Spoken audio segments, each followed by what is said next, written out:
All about CAD, everything about CAD, computer aided design. जैसे कि हम लोगों ने पिछली वीडियो में देखा था कि like 8 most important topics for engineering drawing EDRGPV, उसमें मैंने बोल रखा था कि लाइक कैड के लिए एक बहुत इंपॉर्टेंट वीडियो आएगी and finally we are here. इसमें सब कुछ बता दूंगा, एवरीथिंग अबाउट कैड, जितने तुम लोगों को सीखने की जरूरत है ना सब कुछ बता दूंगा, और इन सब के बिग डेफिनेशंस एंड ऑल सब कुछ व्हाट्सएप चैनल पे मिल जाएगा। फिलहाल मैं यहाँ पे एक्सप्लेन कर दूंगा everything about CAD, deep explanation and जितना तुमको चाहिए ना जरूरत एग्जाम्स के लिए सब कुछ बता दूंगा। इस वीडियो को देखने के बाद 14 मार्क्स 100% कन्फर्म हो जाएंगे इंजीनियरिंग ड्राइंग RGPV में। ठीक है, तो फटाफट स्टार्ट करते हैं वीडियो को टाइम वेस्ट ना करते हुए। Let me check. सबसे पहले ये पेज मैंने दिखाया हुआ था लास्ट वीडियो में, जिन लोगों ने नहीं देखा देख लो। कैड में हम लोग पढ़ने क्या वाले हैं, डेफिनेशन सबसे पहले, उसके बाद बेसिक कमांड्स क्या होते हैं कैड के, उसके बाद एडिट कमांड्स क्या होते हैं, लेयरिंग कॉन्सेप्ट क्या होता है, व्यू पोर्ट्स क्या होते हैं, जूम कमांड क्या होते हैं। जूम कमांड तो हर एक साल रिपीट मोड पे चलता है, हमेशा रिपीट मोड पे ही चलते हैं, तो मैं सब कुछ बता दूंगा बाय द वे, तो इसको देख लेना। उसके बाद सबसे पहले important point, what is CAD. वैसे तो मैंने लास्ट वीडियो में बता रखा था, फिर से रिपीट कर दूँ, जिन लोगों ने नहीं देखा होगा देख लेना, समझ लेना। कैड का मतलब होता है कंप्यूटर एडेड डिज़ाइन। जैसे पुराने ज़माने में, आज से 10-15 साल 20 साल पहले, जब कोई बिल्डिंग बनता था, जब कोई गाड़ी बनती थी, गाड़ी एंड बाइक का एग्जाम्पल बाद में लेंगे, फिलहाल बिल्डिंग का एग्जाम्पल समझो ईजी है।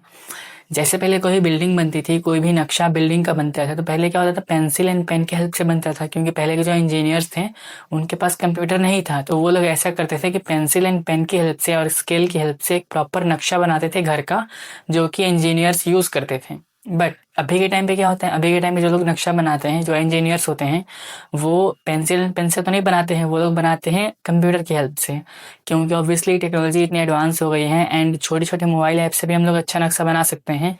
दैट्स वाई वो होता है कंप्यूटर एडेड डिज़ाइन, जिसमें हम लोग कंप्यूटर की हेल्प से डिज़ाइंस बनाते हैं। टेक्निकल ड्राइंग्स होंगे, जैसे मान लो कोई नया फ़ोन आने वाला है, ठीक है, एप्पल 17 प्रो मैक्स आने वाला है, 18 प्रो मैक्स आने वाला है, या फिर मान लो सैमसंग गैलेक्सी S26 आने वाला है, समथिंग कुछ भी, कोई बहुत बड़ा नया फ़ोन आने वाला है, 1 आध लाख 1.5 लाख के ऊपर का बजट है, तो वो फ़ोन पहले वो लोग बना के टेस्ट नहीं करेंगे, पहले उसका मॉडल बनाएंगे कि फ़ोन बनने कैसे वाला है, उसका कैमरा कैसा दिखेगा, उसका मतलब स्ट्रक्चर कैसा होगा। या फिर अगर कार का एग्जांपल दूँ, मान लो कोई नई BMW आ रही है, फिर कोई नया सीरीज़ आ रहा है कार का, तो पहले वो लोग पूरा कार बना के चेक नहीं करेंगे, पहले उसका मॉडल बनाएंगे, कार बनने कैसे वाला है, फिर वो मॉडल अप्रूव होगा कि हाँ ऐसा कार दिखने वाला है, उसके बाद कार बनना स्टार्ट होगा। तो वैसे ही जो पहले मॉडल बनता है ना, उसका ब्लूप्रिंट बोल सकते हैं एक तरह से, कि जो उसका नक्शा बनेगा कि कार कैसा दिखेगा, फ़ोन कैसा दिखेगा, या फिर घर बनने से पहले दिखेगा कैसे, उसको हम लोग AI के थ्रू या फिर कंप्यूटर के थ्रू 3D मॉडल बनाएंगे उसका, कि घर ऐसा दिखने वाला है,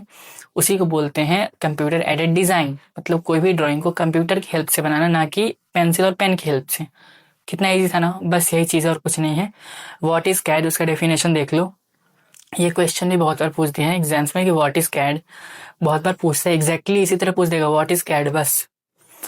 CAD is the use of computer software to create precise 2D drawings, 2D drawings and 3D models, 3 dimensional models of real world projects। मतलब रियल वर्ल्ड ऑब्जेक्ट्स, प्रोजेक्ट्स बोल लो, जो भी रियल वर्ल्ड में चीज़ें एग्जिस्ट करती हैं, जैसे कोई भी बाइक हो गया, फ़ोन हो गया, कार हो गया, घर हो गया, या फिर कॉलेज हो गया, स्कूल हो गया। चलो मैं तुमसे एक सिंपल सा क्वेश्चन पूछ रहा हूँ, ठीक है, समझाने के लिए। तुमको अगर मैं बोलूँ कि आज क्या एक कॉलेज बनाना है, कैसे बनाओगे? तुमको मैं बोल रहा हूँ, तुमको मैं 50 लाख रुपए दे रहा हूँ, तुम कॉलेज बनाओ। आई नो तुमको 50 लाख मिलेंगे, तुम कॉलेज तो बनाओगे नहीं, बट बता रहा हूँ, ठीक है।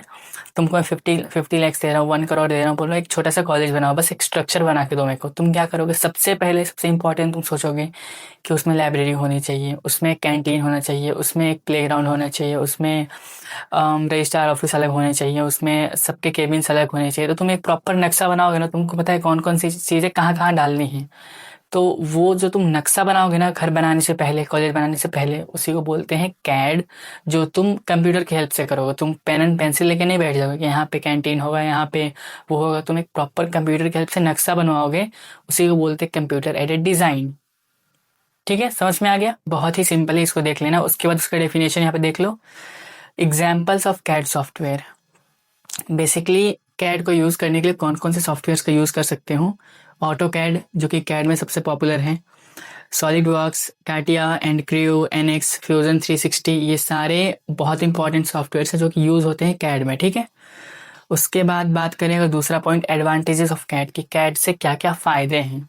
अगर मैं तुमसे अभी पूछूं कि इतना कुछ मैंने तुम्हें समझाया, तुम खुद से बता सकते हो कैड से क्या क्या फ़ायदे हैं। जैसे कैड से टाइम सेव होगा, जो हम लोग पेंसिल से उतना मेहनत करने वाले थे वो चीज़ें बच जाएंगी, टाइम बच जाएगा। कैड से एक्यूरेसी आएगी कि मतलब पेंसिल से गलत हो सकता है, हम लोग इरेजर से मिटाएंगे फिर वहाँ पे दूसरा लाइन डालेंगे, एंड यहाँ पे तो बहुत ईजिली हो जाएगा। अगर कोई गलती होगी तो एक क्लिक में डिलीट कर दो। या फिर मान लो तुमको 10 सेंटीमीटर का लाइन खींचना है, तुम क्या करोगे 10 सेंटीमीटर प्रॉपर नाप के एक स्केल से खींचोगे तो हो सकता है गलती हो जाए। कंप्यूटर में तुम क्या करोगे, सीधा कैड में जाके 10 सेंटीमीटर डाल दोगे, ऑटोमेटिकली बना देगा। तो एक्यूरेसी बढ़ गई ना, मिस्टेक्स होने के चांसेस बहुत कम हो गए। वही चीज़ें लिखेंगी। Saves time compare to hand writing, मतलब हाथ से लिखने से बेहतर होगा, टाइम वहाँ बच जाएगा। दूसरा हाई एक्यूरेसी, बहुत एक्यूरेट बनेगा। नीटनेस, मतलब बहुत क्लीन रहेगा, आप इरेजर से मिटाएंगे नहीं तो क्लीन रहेगा ना वहाँ पूरा। इजी टू एडिट, जैसे मान लो तुम एक प्रोजेक्ट पे काम कर रहे हो एंड तुमने किसी को नक्शा बना के दिया, उसने बोला कि भाई एक काम करो, यहाँ पे मेरे को किचन यहाँ पे नहीं यहाँ पे चाहिए। अब तुमको पूरा नक्शा फिर से बनाना पड़ेगा ना, क्योंकि उधर का मिटा के तो नहीं कर सकते हो हैंड से। बट अगर वही कैड में करोगे, तुम क्या उसको इजीली एडिट कर सकते हो, उसको इधर से उधर एडिट कर सकते हो, क्योंकि वो सारी चीज़ सॉफ्टवेयर पे हैं। उसके बाद copy, mirror, modify parts and all standard parts. हाँ, मल्टीपल व्यूज़, जैसे तुमने वीडियोस में देखा होगा बहुत बार 3D मॉडलिंग होती है, जैसे 3D मॉडलिंग उसी में टॉपिक आएगा अभी। तो 3D मॉडलिंग में क्या होता है कैड के अंदर, उसमें एडवांटेज ये है कि हम लोग 3D मॉडल बना सकते हैं किसी भी घर का। मान लो कि एआई के थ्रू अगर मैं बोलूँ कि मेरे को एक बिल्डिंग बनानी है जिसमें 4 रूम्स होंगे, बीच में एक किचन होगा, ठीक है, तो सुनने में बहुत वियर्ड लग रहा होगा, आई नो दैट। बट मान लो अगर मैं बोल रहा हूँ ऐसा बनाने के लिए, तो एआई के थ्रू हम लोग बना सकते हैं ना। एआई के थ्रू हम लोग बनाएंगे जिसमें पूरा घर रहेगा, उसकी साइड कैसे होंगी, उसमें घर में एंट्री कैसे करेंगे, सीलिंग मतलब जो सीलिंग्स होगी वो कैसी होगी, टाइल्स कैसा होगा, तो सब लोग देख सकते हैं। क्योंकि हम लोग एआई के थ्रू एक पूरा घर बना सकते हैं जिसमें हमारा मॉडल दिखेगा कि हाँ ऐसा घर बनने वाला है। तो वो चीज़ें कैड में पॉसिबल होती है कि हम लोग 3D मॉडलिंग बना सकते हैं। एंड अगर अपन बनाए हैंड से और पेंसिल से तो वो चीज़ हम नहीं दिखा सकते ना, घर के अंदर कैसा दिखेगा, सीलिंग कैसा होगा, उसका टाइल्स कैसा होगा, वो सब नहीं दिखा सकते हैं। लेकिन कैड में वो सब दिखा सकते हैं, क्योंकि हम लोग एक 3D मॉडल बना देंगे घर का। समझ रहे हो ना। उसके बाद बात करें stores designs digitally for sharing and backup. जैसे मान लो कि फ्यूचर में तुमने मतलब तुमने कोई नक्शा हाथ से बनाया, उसको तुमने किसी को दे दिया, बात खत्म, फिर तुमको दूसरा नक्शा किसी और के लिए बनाना है तो तुमको पूरा नक्शा फिर से बनाना पड़ेगा। बट यही अगर कैड में बनाओगे तो मान लो तुमने सेम घर बनाया एंड कोई और तुमको क्लाइंट है जो कि बोल रहा है कि वैसा ही हमको दूसरा घर, बस हमको ये मॉडिफाई कराना है, तुम क्या करोगे उसी वाले नक्शे को उठाओगे एंड उसमें मॉडिफाई करके दे दोगे, तो बैकअप रहते हैं अपने पास। वेस्टेज बचता है, जैसे मान लो कि कॉपी में बनाओगे तो ऑब्वियसली बहुत सारा मिस्टेक होगा, बहुत सारे पेजेस वेस्ट होंगे, यहाँ पे वेस्ट नहीं होगा। उसके बाद हो गया डिसएडवांटेजेस ऑफ कैड, मतलब इसका नुकसान क्या क्या है। ऑब्वियसली जिस चीज़ का फायदा होता है उसका नुकसान भी हमेशा होता है, तो उसका नुकसान क्या क्या है कैड का वो देख लो। इसमें सबसे पहला पॉइंट है needs, computer hardware and software cost. Obviously मतलब हमको कैड को रन करने के लिए हमको एक कंप्यूटर चाहिए, एक हार्डवेयर चाहिए एंड सॉफ्टवेयर खरीदना पड़ेगा, ऑटो कैड, जो कि महंगा आता है। मैंने खरीदा हुआ था, मैंने first year and second year में बहुत सीखा हुआ था, फिर अभी तो फिलहाल मन नहीं करता। तो बेसिकली अगर तुमको अभी घर पे बनाना है इंस्टेंट, तो तुम क्या करोगे, तुम एक कॉपी और पेन लोगे, तुम तुरंत बना सकते हो, ये तुम्हारा फायदा है। लेकिन अगर तुमको कैड के थ्रू बनाना है तो तुमको एक कंप्यूटर चाहिए होगा, एक हार्डवेयर चाहिए होगा, फिर तुमको सॉफ्टवेयर खरीदना पड़ेगा ऑटो कैड का। तो ये चीज़ें क्या होती है कि थोड़ा सा डिसएडवांटेजेस है इसका। उसके बाद require skills, operators and training. Obviously CAD कोई हलवा चीज़ तो है नहीं कि तुम ऐसे एडिट करके फोटो एडिटर ऐसा नहीं कर सकते हो, उसको पूरा सीखना पड़ता है 6 to 7 months, उसका पूरा कोर्स करना पड़ता है उसका, तो वो एक टफ चीज़ हो जाती है। Depends on electricity and system stability, मतलब ऑब्वियसली अगर तुम्हारा अच्छा सिस्टम है, महंगा सिस्टम है, या फिर हार्डवेयर अच्छा है उसमें, या फिर जीपीयू अच्छा है, तो तुम्हारा अच्छा रन करेगा कैड। एंड इलेक्ट्रिसिटी चली गई, जैसे मान लो लाइट चली गई तो बंद हो जाएगा। ऐसे ही दो और पॉइंट से देख लेना। उसके बाद बात करें बेसिक ड्राइंग कमांड्स, मतलब बेसिक कौन कौन से कमांड्स है जो कि ड्राइंग में यूज़ होते हैं ऑटो कैड में, कैड में, ठीक है, बहुत इंपॉर्टेंट है, ये बहुत रिपीट होता है। और ये सब चीज़ें इतनी सिंपल है ना, बस लिखने की चीज़ें और कुछ नहीं है, एकदम सिंपल से सिंपल चीज़ है, बस इसको बिना मतलब का डेफिनेशन दे रखा है एंड पूछता भी एग्जाम में। तुमको मैंने बोला था ना, बहुत ही स्टार्टिंग में बोला था पिछली वीडियो में भी, कि बहुत सिंपल चीज़ है कैड, बस इसको थोड़ा समझना पड़ता है। डेफिनेशन ऑफ लाइन, लाइन क्या होता है तुम बताओ, मैं तुम सबसे लाइन क्या होता है, तुम क्या बोलोगे। Draw straight line between 2 points, मतलब एक बिंदु यहाँ पे, एक बिंदु यहाँ पे, इन दोनों के बीच में लाइन खींच दो, बन गया लाइन। उसी का डेफिनेशन लिखना और कुछ नहीं है, सिंपल है ना। सर्कल, मैं पूछा तुमसे सर्कल क्या होता है, सर्कल मतलब होता है गोल। सर्कल कैसे बनता है, बचपन में स्कूल में बनाया होगा कि सर्कल कैसे बनेगा। एक बीच में पॉइंट डालेंगे एंड एक सेम रेडियस से, मतलब कोई प्रकाल हो गया फिर कुछ भी हो गया, सेम रेडियस से हम पूरा गोल घुमा देंगे तो सर्कल बन जाएगा। उसी का डेफिनेशन लिखा और कुछ नहीं लिखा है। देख रहे हो कितना सिंपल है। बस उसको लोग समझते हैं यार सर्कल क्या होता है, लाइन क्या होता है, जो तुमको समझ में आ रहा है ना वही होता है। लाइन का मतलब कि दो पॉइंट्स के बीच में लाइन खींच देना उसको लाइन बोलते हैं। सर्कल मतलब किसी एक पॉइंट से सेम रेडियस पे पूरा गोल घुमा देना उसको सर्कल बोलते हैं। Arc, rectangle, polyline and ellipse सबका देख लेना, सिंपल है बस। उसके बाद बात करें एडिटिंग एंड मॉडिफाइंग कमांड्स, ये बहुत इंपॉर्टेंट है। मतलब जैसे मान लो कि तुमने कोई डिज़ाइन बनाया तो उसमें एडिट कौन कौन से कर सकते हो, फिर उसको मॉडिफाई करके चेंज करना हो अगर तो क्या कर सकते हैं उसमें। Editing commands like allow to change existing drawings without redrawing. जैसे मान लो कि वही चीज़ लिखी हुई है जो मैंने अभी बोला ना, उसी चीज़ को लिखा है कि किसी भी ड्राइंग को बिना फिर से बनाए उसी को बस चेंज कर सकते हैं, उसी को बोलते हैं एडिटिंग कमांड। उसमें है move shift an object from one place to another place. जैसे मतलब किचन वाला कि किचन अगर इधर है, तुमको किचन इधर से उधर करना है तो तुम तुरंत कर सकते हो, मूव कर सकते हो। Copy make duplicates of an object in same to other places. मान लो किसी ने बोल दिया कि हमको 2 किचन चाहिए, तो तुमको पूरा किचन का ड्राइंग फिर से नहीं बनाना पड़ेगा, उस वाले ड्राइंग को कॉपी करोगे, दूसरा किचन पेस्ट कर दोगे। रोटेट, मतलब रोटेट कर सकते हो। Mirror, trim, extend, offset, scale, देखने में ये सब समझ में आ रहा है, बहुत ही सिंपल सा कमांड है बस। उसके बाद बात करें ट्रांसफॉर्मेशन कमांड्स। एंड इन सब में कहीं भी दिक्कत आ रही है ना तो मुझे इंस्टा पे डीएम कर देना, मैं बता दूंगा, ठीक है। Transformation command, this commands come under modify tools. जैसे वही जैसे आपने बोला है कि मॉडिफाई कर सकते हो किसी भी चीज़ को बिना रीड्राइंग किए, फिर से ड्राइंग नहीं बनाना पड़ेगा, उसको मॉडिफाई कर सकते हो। उसी को बस दूसरा नेम दे दिया है ट्रांसफॉर्मेशन। ट्रांसफॉर्मेशन मॉडिफाई दोनों सेम ही होता है, बस उसी का दूसरा नाम दे दिया है ट्रांसफॉर्मेशन और कुछ नहीं। उसके बाद देखें layering concept. Layers help organize different parts of a drawing. मैं समझा रहा हूँ। जैसे फ़ोटोज़ एडिट करोगे कभी, या फिर फ़ोटोज़ का एग्जांपल छोड़ो, इंस्टाग्राम पे हम लोग स्टोरीज़ लगाते हैं ना, तो हम लोग पहले क्या करते हैं, पहले हम लोग एक फ़ोटो डालेंगे। तो मान लो फ़ोटो के ऊपर तुमने कुछ टेक्स्ट लिख दिया, ठीक है, या फिर कुछ इफ़ेक्ट लगाया। तो फ़ोटो के ऊपर तुमने इफ़ेक्ट लगाया तो दूसरा लेयर हो गया। पहले फ़ोटो तो अपनी जगह पे स्टेबल है, तुमने उसके ऊपर एक इफ़ेक्ट लगा दिया, दूसरा लेयर हो गया। तीसरे लेयर पे तुमने क्या किया, कुछ लिख दिया, तो कुछ जो टेक्स्ट है वो तीसरा लेयर है। तो पहले क्या था, पहले फ़ोटो था, तुम फ़ोटो को मूव कर सकते थे, लेकिन तुमने जब इफ़ेक्ट लगा दिया, फ़ोटो लॉक हो गया, इफ़ेक्ट सबसे ऊपर आ गया। उसको तुमने क्या किया, तुमने टेक्स्ट लगा दिया, तो अब तुमने जो टेक्स्ट लिखा है टेक्स्ट को तुम ऊपर नीचे लेफ्ट राइट कर पा रहे हो, बट फोटो अपनी जगह पे स्टेबल है, तो टेक्स्ट तीसरा लेयर हो गया। उसके बाद तुमने क्या किया, कोई सॉन्ग लगा दिया, तो ये चौथा लेयर हो गया। बस वही बात है, इसमें भी सेम होता है। जैसे पहले क्या, पहले घर बनाएंगे, फिर उसमें खिड़की डाल देंगे, फिर उसमें दरवाजा डाल देंगे, तो पहले लेयर में पूरा घर का नक्शा बनाएंगे, फिर उसमें मतलब वॉल्स डाल देंगे, फिर वॉल में कौन सा कलर होगा वो डालेंगे, फिर उसको खिड़की ऊपर से डाल देंगे, तो ये सारे लेयर्स होते हैं, वही चीज़ है। उसके बाद व्यू पोर्ट्स, बहुत इंपॉर्टेंट। व्यू पोर्ट्स क्या होते हैं, view ports allow user to split the display area, show multiple views in the same drawing once. समझ रहे हो। जैसे मान लो कि मैंने एक घर का नक्शा बनाया, ठीक है, तो उसमें व्यू पोर्ट्स ऐड करने से क्या होगा कि हम अलग अलग व्यूज ऐड कर सकते हैं। जैसे अगर तुम कॉपी पे ड्राइंग बनाओगे तो उसमें तुम क्या ओनली टॉप व्यू दिखा रहे हो। एक कॉपी पे ड्राइंग बनाओगे तुम क्या बनाओगे, पहले उधर किचन होगा, इधर बाथरूम होगा, इधर हॉल होगा, इधर बेडरूम होगा। तो वो तुम ऐसे बनाओगे जैसे कि हम ऊपर से देख रहे हैं, ऐसे देखने में ड्राइंग ऐसा लगेगा कि हम लोग ऊपर से देख रहे हैं। तुम तो ऐसे नहीं बनाओगे कि सामने से घर को देख रहे हैं, घर को तो हम लोग ऊपर से देखेंगे ना ड्राइंग में, ऑब्वियसली पेज पे ड्राइंग वैसे ही बनता है। ऐसे दिखने में लगेगा कि उसमें छत नहीं है, बस बाकी सब चीज़ दिख रहा है। बट अगर हम लोग कैड में ड्राइंग बनाएंगे तो हम उसमें क्या व्यू पोर्ट्स डाल सकते हैं कि फ्रंट से आपका घर ऐसा दिखेगा, लेफ्ट से ऐसा दिखेगा, राइट से ऐसा ऐसा दिखेगा, पीछे से ऐसा दिखेगा, ऊपर से ऐसा दिखेगा, नीचे से ऐसा दिखेगा। तो होता है व्यू पोर्ट्स, एंड वो चीज़ें पॉसिबल होती है कैड में, ठीक है। उसके बाद बहुत ज़्यादा इंपॉर्टेंट पॉइंट, जूम कमांड, बहुत ज़्यादा इंपॉर्टेंट है, ठीक है। जूम मैग्नीफाइज और reduce the view of a drawing screen without changing the actual size. समझना बहुत इंपॉर्टेंट है, ठीक है।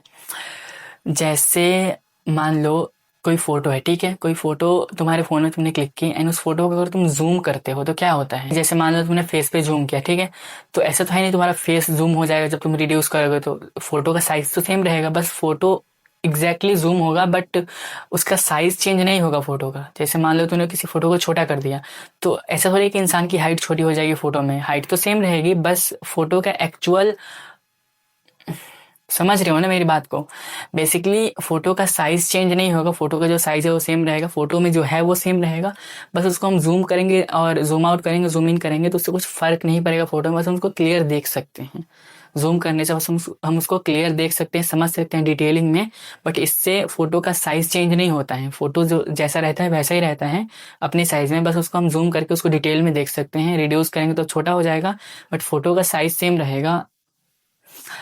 क्या ही बोलूँ मैं यार, बहुत कॉम्प्लिकेटेड चीज़ें हैं, बट समझ गया होगा आई गेस। उसके बाद के सारे जो पॉइंट्स है वो लेस इंपॉर्टेंट है, थोड़े कम इंपॉर्टेंट है, बट स्टिल पढ़ लेना, पहले जितने मैंने बताया उतने पढ़ लेना, बहुत इंपॉर्टेंट। उसके बाद ये सब कर लेना कैड में, ठीक है। जिसमें हो गया अपना mass drop command. Mass drop command क्या होता है कि ये एरिया नापते हैं, एरिया कितना है उस नक्शे का, उसका वॉल्यूम कितना है, उसका सेंट्रॉइड क्या है, मोमेंट ऑफ इनर्शिया क्या है उसका, बेसिकली उसकी प्रॉपर्टीज। जैसे मान लो कोई फाइल है, कोई फोटो है, ठीक है, तो उसकी प्रॉपर्टीज क्या क्या होती है तुम लोग कैसे चेक करते हो जाके डिटेल्स में कि वो कब फोटो क्लिक की हुई थी, कितने एमबी का फोटो है, एंड पूरी डेट उसकी, टाइम उसका, एंड ऑल सब कुछ चेक कर सकता है ना। वही उसकी डिटेल सारी जहाँ पे रहती है उसी को बोलते हैं mass drop command. UCS icon बहुत इंपॉर्टेंट, बट 2 बार आया है ओनली, 2022 और 24 के बीच में 2 बार रिपीट हुआ है, बट स्टिल बोल सकते हैं इंपॉर्टेंट है एक तरह से UCS icon. UCS means user coordinated system, और ये थोड़ा सा कॉम्प्लिकेटेड हो सकता है तुम लोगों के लिए, तो पहले उन सबको पढ़ लेना, उसके बाद इसके बस डेफिनेशन देख लेना, इतना ही इनफ है, ठीक है। उसके बाद plotter and hard copy. Basically ये होता है कि जैसे कैड में हम जो भी ड्राइंग बनाते हैं ना उसको हार्ड कॉपी में कन्वर्ट करना एंड प्रिंटर के थ्रू निकालना, उसी प्रोसेस को बोलते हैं, ठीक है। देख लेना, पढ़ लेना इसको अच्छे से। उसके बाद वायर फ्रेम मॉडल, जो कि wire frame model shows only the edges and lines of 3D object. Wire frame model बहुत इंपॉर्टेंट है, ये बोल सकते हैं blueprint of an object, ठीक है। ब्लू प्रिंट क्या होता है मैं समझा रहा हूँ। जैसे कोई भी घर का नक्शा बनेगा तो पहले उसका वायर फ्रेम के थ्रू ही होता है। मैं एग्जांपल दिखा रहा हूँ, ठीक है। ये देखो, ये हो गया ब्लूप्रिंट ऑफ अ होम, ये हो गया ब्लूप्रिंट ऑफ ए कार, ये हो गया ब्लूप्रिंट ऑफ ए फोन। समझ में आ रहा है? इसमें क्या ओनली एजेस दिख रहे हैं, इसमें कोई कलर नहीं है, कोई एज बहुत डार्क नहीं है, मतलब इसमें समझ में नहीं आ रहा, बस इतना समझ में आ रहा है कि ये है क्या। इसमें ओनली लाइंस दिखेंगी, एजेस दिखेंगे, कॉर्नर्स दिखेंगे, उसी को बोलते हैं वायर फ्रेम, जिसमें एक कॉर्नर्स एंड लाइंस के थ्रू पूरा नक्शा दिखा देते हैं हम लोग। ये सबसे पहला पॉइंट होता है। इसमें क्या होता है, पहले वायर फ्रेम, फिर उसके बाद उसमें कलर डलता है, फिर उसके बाद उसमें प्रॉपर्टीज डलती हैं, क्या क्या होगा, फिर उसमें कैमरा डलेगा, या फिर कार अगर होगी तो फिर उसका हेडलाइट डलेगा, या फिर अगर घर होगा तो उसका विंडो डलेगा, बट सबसे पहले वायर फ्रेम बनता है, ठीक है। उसके बाद हो गया आइसोमेट्रिक वर्सेस ऑर्थोग्राफिक प्रोजेक्शन, बहुत ज़्यादा इंपॉर्टेंट, बहुत रिपीट होता है, बहुत ज़्यादा इंपॉर्टेंट है, देख लेना दोनों के डेफिनेशंस। एक ये topic first angle and third angle projection, ये तो हमेशा ही रिपीट होता है, बहुत ज़्यादा इंपॉर्टेंट है। कैसे मैंने बताया था बैटरी पहले में केवीएल एंड केसीएल बहुत इंपॉर्टेंट था, आया था ना, लॉजिक गेट्स आया था, बहुत इंपॉर्टेंट था। वैसे ही first angle and third angle projection का only theory part, only theory, not even numericals, not even drawing and all, theory पढ़ लो उसका, थ्योरी बहुत इंपॉर्टेंट है, उसका थ्योरी बहुत पूछता है, ठीक है। First angle and third angle projection का थ्योरी देख लो, इसका ये है, एंड बाकी इसके और डेफिनेशन मैं भेज दूंगा ग्रुप पे, ठीक है। उसका last topic BIM, building information modelling. BIM is a model digital approach for creating complete 3D building models. Basically BIM का मतलब होता है एक ऐसा फाइल जिसके अंदर सारी डिटेल्स रहती हैं कि वो बना कैसे, कब बनेगा, कब स्टार्ट होगा, कब एंड होगा। जैसे मान लो शाहरुख खान का घर मन्नत, ठीक है, मन्नत बनना स्टार्ट कब हुआ था, कब, मतलब मान लो कि आज से बनेगा एंड आज से 2 महीने बाद बन के रेडी हो जाएगा, या फिर आज से 1 साल बाद बन के रेडी हो जाएगा, ठीक है। तो एक ऐसी फाइल जिसके अंदर सारी डिटेल्स होंगी, कितना खर्चा आने वाला है, कौन कौन से टेक्निक्स का यूज़ किया जाएगा, कौन से इंजीनियर्स आएंगे, कब बनना स्टार्ट होगा, कब क्या होगा, कब क्या नहीं होगा, सारी डिटेल्स उसके अंदर रहेंगी, उसी को बोलते हैं BIM, ठीक है। And I don't think CAD में इससे ज़्यादा कुछ भी पढ़ने की ज़रूरत है, ठीक है, इतना बहुत इनफ है, इतना याद से कर लेना एंड डन, खत्म हो गया। अभी कोई भी डाउट, कोई भी कंफ्यूजन है कैड से रिलेटेड तो मुझे कमेंट सेक्शन में पूछ लेना, फिर देख लो मुझे इंस्टा कर देना, एंड इसके सैम्पल पेपर्स के ऊपर एक वीडियो ला दूंगा, या फिर व्हाट्सएप चैनल पर शेयर कर दूंगा, जैसा सिचुएशन होगा। मिलते हैं किसी अच्छी इन्फॉर्मेटिव वीडियो में, तक वीडियो को लाइक करो, चैनल सब्सक्राइब करो। लास्ट पेपर है ये, आई विश, आई प्रे कि पेपर काफ़ी अच्छा जाए मेरे सब्सक्राइबर्स का, इसलिए सब्सक्राइब कर लो, वरना ये प्रेयर तुमको नहीं लगेगा। ऐसा नहीं है, सब्सक्राइब करो या ना करो बात की बात है, बट सबका पेपर काफ़ी अच्छा जाना चाहिए, जो कि मैं भी मेहनत कर रहा हूँ, तुम भी मेहनत करो, कुछ भी छोड़ना नहीं है, कैड पूरा पढ़ जाओ। अभी जो 8 टॉपिक्स बताए थे मैंने वो भी पढ़ जाओ, बाकी मैं और बता रहा हूँ क्या करना है, ठीक है। Bye, take care of you and your family.